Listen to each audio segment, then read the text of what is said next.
여러분 안녕하십니까? 12월 14일 토요일 광주 MBC 뉴스투데이입니다. 먼저 오늘의 주요 뉴스입니다.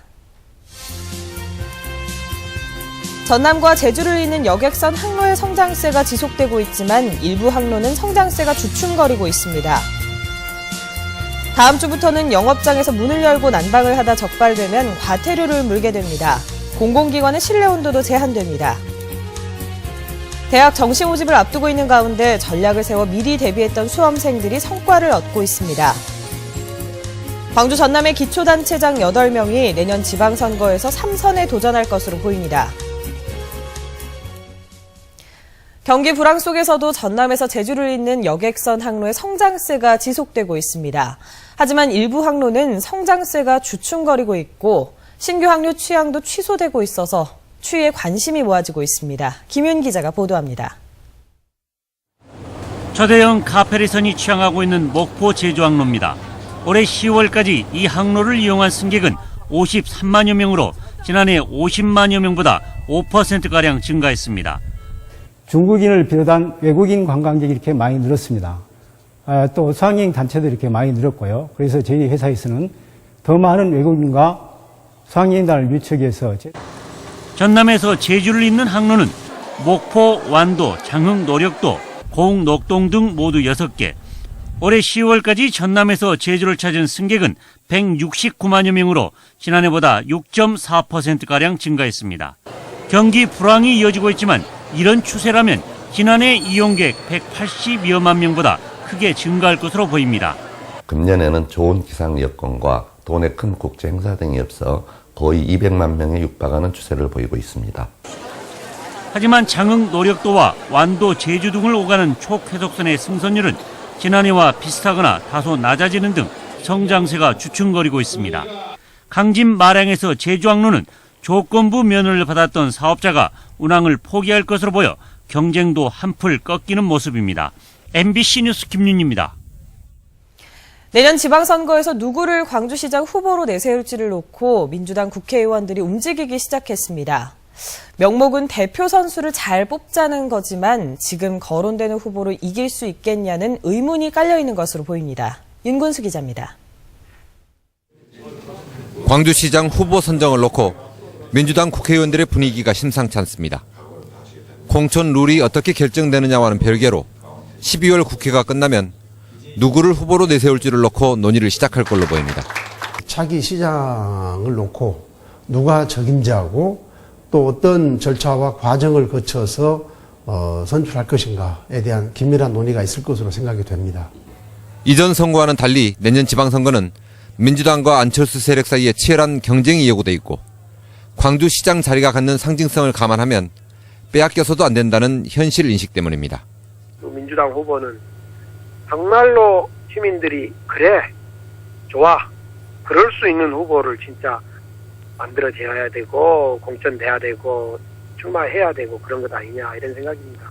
배경에는 현재 유력하게 거론되고 있는 강훈태 시장이나 이용섭 의원으로 안철수 세력을 이길 수 있겠냐는 의문이 깔려 있는 걸로 보입니다.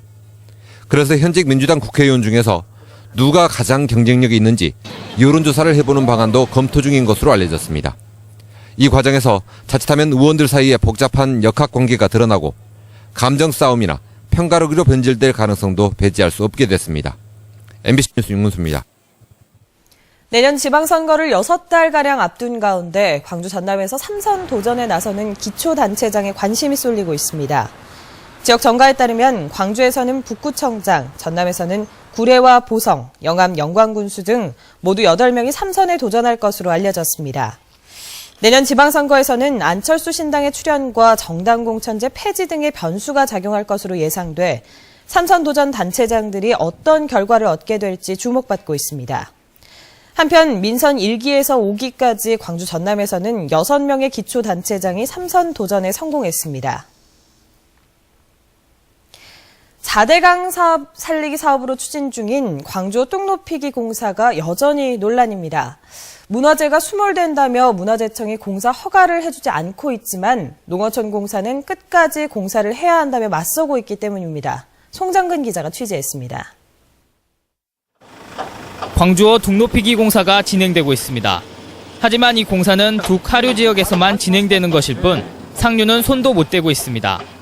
문화재청이 상류에 공사를 하면 수위가 높아져 식영정과 환벽당 등이 수몰된다며 공사를 허가해주지 않고 있기 때문입니다. 식영정, 여기 500m, 방위 500m 이내에서 한다면 우리 청 허가를 받아야 됩니다. 그거는 바로 어떤 좀 정확한 경중을 따져봐야 되겠죠. 문화재청에 설계 변경을 2차례 신청했지만 모두 거부당한 농어촌공사. 이번에 다시 변경 신청을 냈습니다. 광주어둑을 1.6m를 높이겠다는 계획을 1m만 높이는 것으로 설계를 바꿔 공사하면 문화재 수몰이 안 될 것이라는 겁니다. 저희들이 그러면 그 도로가 64cm를 낮춰가지고 현재 그쪽에는 식영정 앞 도로나 이 환벽당 진입로나 이런 데는 침수가 안 되는 걸로. 하지만 환경단체들이 다시 반발하고 나섰습니다. 농어촌공사 스스로 둑 높이를 낮춰서 설계 변경 신청을 낸 것 자체만 봐도 홍수 방어나 가뭄 극복을 위해 둑 높이기를 하는 것으로 볼 수 없다는 겁니다. 문화재 훼손을 하지 않기 위해서 수위를 높이지 않겠다라고 하면 뚝 높이기에 이유가 없는 거죠. 뚝을 보강하고 보수하고 수문을 교체하고 이런 정도만 사업을 해도 충분하다. 460억 원의 예산이 투입되는 둑 높이기 사업에 지금까지 40%의 예산을 사용한 농어촌공사. 이번에 문화재청이 다시 불허 결정을 내리면 또다시 설계 변경을 신청해 공사를 강행하겠다는 입장이어서 농어촌공사와 환경단체 사이의 논란이 계속될 것으로 보입니다.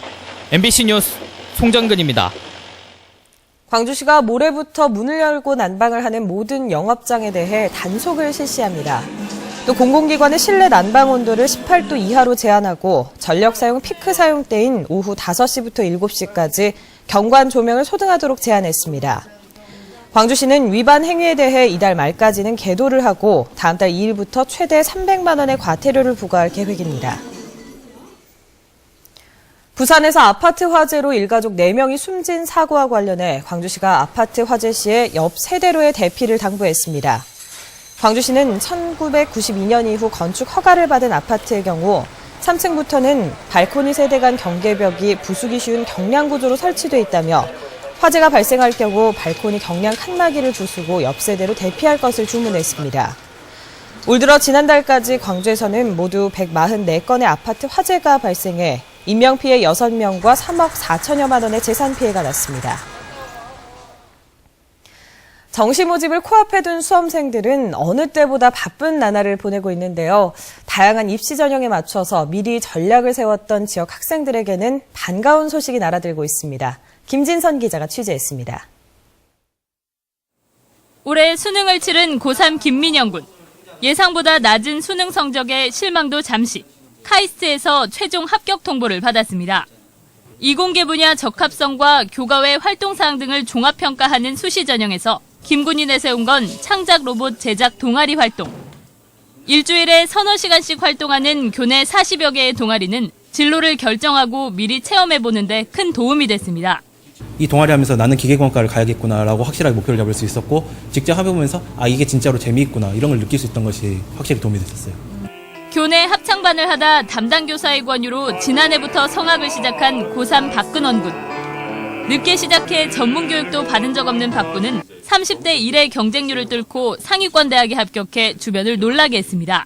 서울 쪽에 이렇게 그런 게 좀 있으면은 아무래도 마음적으로 편하고 또 다른 사람들 보면 그렇게 해가지고 많이 대학들을 가니까 그런 불안한 마음이 있었는데 이제 저는 선생님을 믿었죠.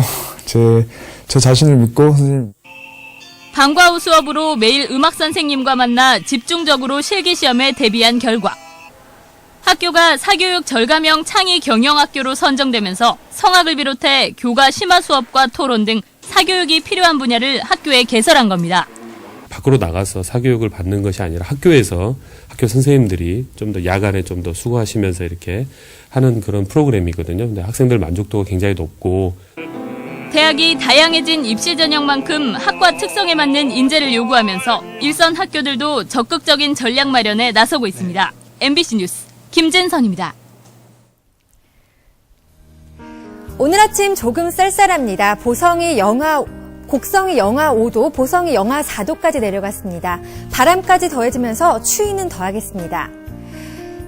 다행히 낮 기온은 조금 오르겠습니다. 오늘 광주의 낮 최고 기온은 7도로 어제보다 3도 이상 올라가겠습니다. 내일도 비슷한 날씨 보이겠습니다.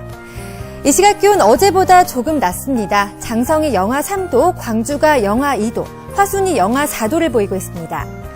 낮 최고 기온은 장성과 담양이 6도, 광주와 화순이 7도로 어제보다 높겠습니다. 물결은 먼바다에서 최대 2.5m로 일겠습니다. 다음 주에도 아침 기온은 영하권에 머물겠습니다. 낮 기온도 6도에서 7도 정도로 평년 기온보다 조금 낮겠습니다. 날씨였습니다.